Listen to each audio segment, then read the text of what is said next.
한 사람의 생애 동안 전설이 되다는 표현은 어떤 사람이 자신의 생애 동안 전설적인 지위를 달성하거나 큰 명성과 인정을 얻는 것을 가리킵니다. 이 표현은 해당 분야에서 큰 영향을 미치거나 비범한 업적을 이루어 널리 칭송받고 존경받는 사람들을 묘사하는 데 사용됩니다. Here are a few examples to illustrate the usage of a legend in one's lifetime.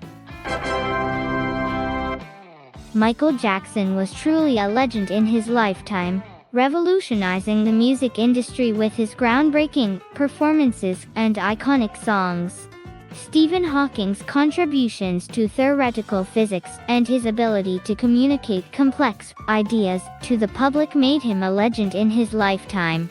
Steve Jobs, the co-founder of Apple, revolutionized the technology industry with his innovative products and visionary leadership, becoming a legend in his lifetime.